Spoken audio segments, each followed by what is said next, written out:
অন্তর্বর্তী সরকারকে পূর্ণ সহযোগিতার আশ্বাস দিয়েছেন সেনাবাহিনী প্রধান জেনারেল ওয়াকারুজ্জামান। প্রধান উপদেষ্টা প্রফেসর ড. মোহাম্মদ ইউনূসের সঙ্গে সৌজন্য সাক্ষাৎকালে তিনি এই আশ্বাস দেন।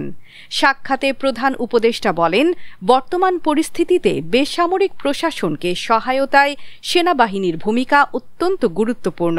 আইনশৃঙ্খলা রক্ষায় তাদের অবদান দেশবাসীর আস্থা জুগিয়েছে।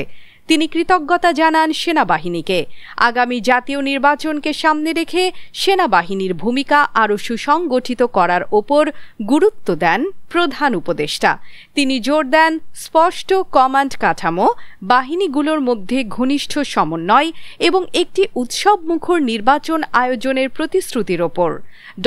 ইউনূস বলেন, এই নির্বাচন এমন এক দৃষ্টান্ত স্থাপন করবে যেখানে থাকবে ভোটারদের ব্যাপক অংশগ্রহণ, নারী ও নতুন ভোটারের সক্রিয় উপস্থিতি, নিরাপদ ও সুষ্ঠু পরিবেশ এবং আন্তর্জাতিক সম্প্রদায়ের আস্থা। এ সময় সেনাপ্রধান জেনারেল ওয়াকারুজ্জামান প্রধান উপদেষ্টাকে আশ্বস্ত করেন যে সেনাবাহিনী সরকারের সব উদ্যোগ ও কর্মসূচিকে সফল করতে সম্পূর্ণভাবে প্রতিশ্রুতিবদ্ধ। একই সঙ্গে তিনি জনগণকে গুজবে কান না দেওয়ার আহ্বান জানান।